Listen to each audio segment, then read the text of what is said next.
Welcome to Taiwan Report News Brief, news analysis and context from Taichung, Taiwan. I'm Donovan Smith. All right, up today on the program, finally, the government announces a firm date for ARC and APRC number changes, the future of CTiTV news, and a man sets himself on fire in protest. News coverage of Kao Chia-yu is ridiculous. President Tsai's award-winning week wraps up the program, but up first, headlines. According to Health and Welfare Minister Chen Shizhong, people in Taiwan may be able to receive a COVID-19 vaccine by the second quarter of 2021, slightly earlier than previously anticipated. A total of 22 migrant workers tested positive for COVID-19 on Sunday, bringing the total number of cases in the country to 716.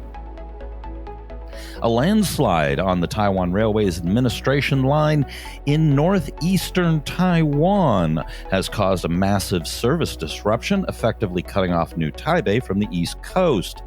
Service will not likely resume until December 13th, and more delays are possible if weather conditions are bad. A train had been barreling toward the landslide, but luckily a TRA spotter warned the oncoming train, which narrowly avoided crashing into it. Extra intercity buses and flights are being laid on to cope. More than 70 pork importers, representing about 80% of the nation's pork importing companies, have announced they would not import pork with traces of ractopamine. A Council of Agriculture deputy minister was obviously relieved, saying the importer's statement was a win-win-win scenario for consumers, hog farmers, and pork importers. A Formosa poll shows that 55% of respondents would not vote for a candidate who supports ractopamine pork in local elections in 2022, while 27.1% would support the candidate. Now, this seems highly unlikely to be the case. The pork will have hit the market for just shy of 2 years by that time, and unless people start dropping off dead or turn into zombies due to ractopork, the issue will be largely forgotten, though it could still sway a few percentage points. DPP legislator Su Zhenqing, who is currently being held in custody as one of the suspects in the Sogo bribery scandal, has started a hunger strike. He maintains his innocence and is hoping to force them to release him on bail. His hearing is on the 21st. Meanwhile, KMT legislator Chen Chaoming, held as part of the same scandal, has already been released on bail of 5 million NT. President Tsai has said the government will promote 50 social housing construction projects next year as part of an effort by the central and local governments to build 120,000 social housing units by 2024.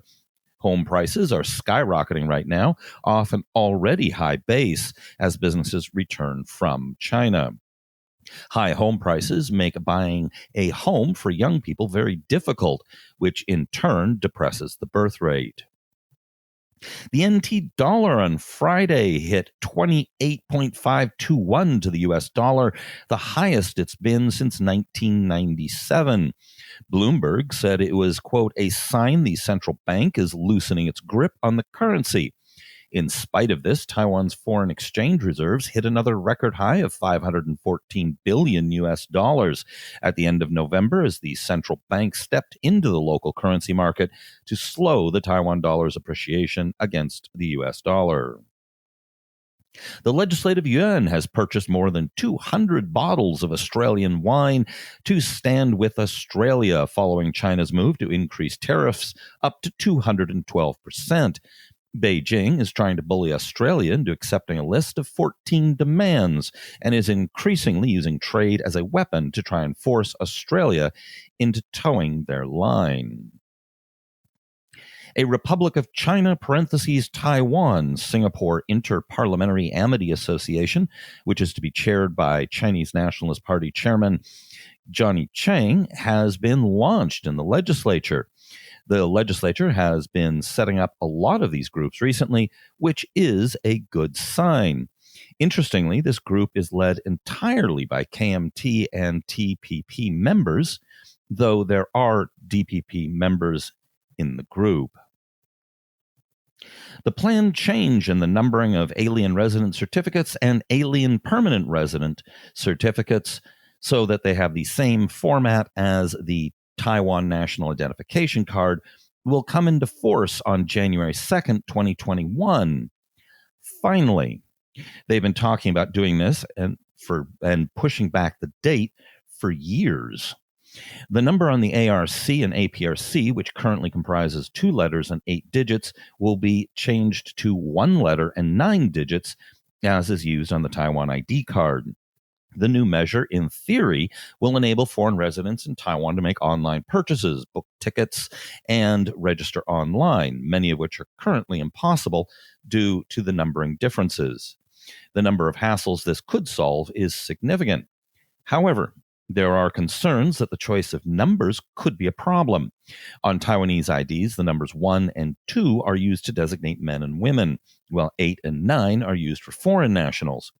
So some systems may reject anything that doesn't include a 1 or 2 in that slot.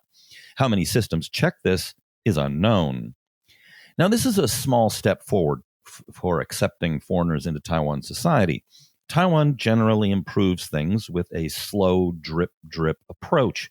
In the 1980s and early 1990s, the old guard of the KMT was often anti-foreigner, based on memories of the treaty ports in China.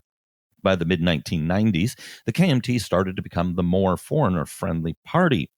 There were elements in the DPP who were for opening up, but there was opposition within the party from nasal-gazing nationalists. Recently, the Tsai administration has improved the situation, but is still moving at about a similar pace as her KMT predecessor. CTiTV, whose broadcast license for their news channel expires on the 11th, has reached over 600,000 subscribers on YouTube. Their general entertainment channel, whose license was renewed, has over 1.5 million subscribers.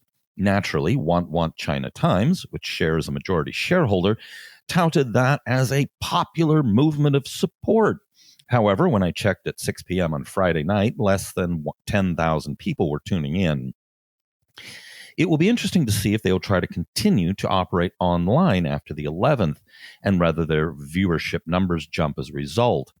I haven't seen any coverage suggesting they will go online only, but their biggest shareholder has the cash to fund it.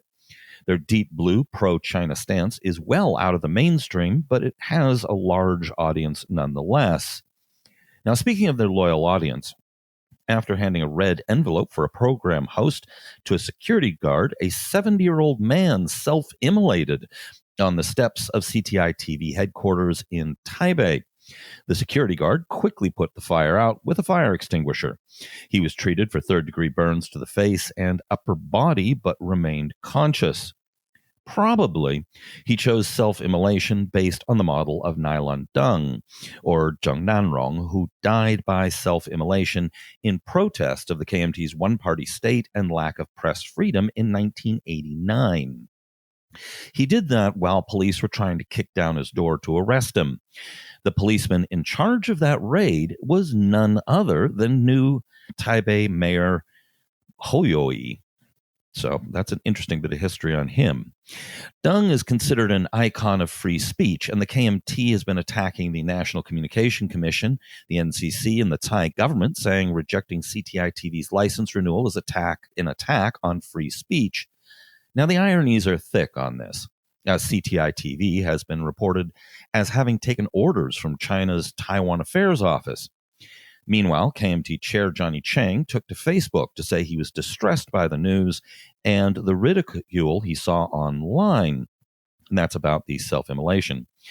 The antagonism in society is disheartening, he said, urging people to pray for the man. As for who should get their Channel News 52 slot on cable, civic groups are calling for it to be given to the public Taiwan broadcasting system, saying viewers do not need another sensationalized corporate news station. One civic group head, cited in the Taipei Times, said that many people are dissatisfied with news channels that prioritize gore, gossip, and dashcam video, not to mention the political talk shows that contribute to the polarization of society. On a recent show, I discussed Kao Chia-yu, the Taipei lawmaker, Kao Chia-yu's recent terrible no-good week. Now, afterward, I was asked why so much attention was focused on her in the local media. The reason is that she is a fixture on the TV talk shows, is photogenic, and is in Taipei, so gets more coverage because, of course, that's where the news outlets are all based. Just today, she made the news for singing badly, which she does often, and the media always, for some reason, covers it. She also cut her hair by 20 centimeters, which local media quoted netizens as saying she now looks like an innocent high school girl. So is all of this totally silly? Yes, it is totally ridiculous. I also forgot to mention the biggest bombshell accusation against her during her bad week. She ate a cookie intended for a KMT city councilor's kid that had fallen on the floor. The cookie, not the kid, I just realized. I phrased that pretty poorly. I'm sorry, I forgot to mention that dramatic accusation. President Tsai has had a great week, at least in terms of international recognition. Last Thursday, she received the International Pioneer Award from the American Legislative Exchange Council for her extraordinary international leadership and her strong commitment to free markets. Here is how Focus Taiwan describes the ALEC. According to ALEC, which is the largest organization of state legislature members in the U.S., the International Pioneer Award is presented to leaders on the international stage whose careers exemplify a commitment to free markets, limited government principles, and to those that have exhibited a steadfast dedication to serving the causes of freedom both in their own countries and abroad. According to an ALEC release on Thursday, Tsai is the second international leader to receive this honor, after former British Prime Minister Margaret Thatcher in 2006. They're obviously a conservative American nonprofit. On the same day, she was named as one of the 50 most influential people in the world in an unranked list by Bloomberg News.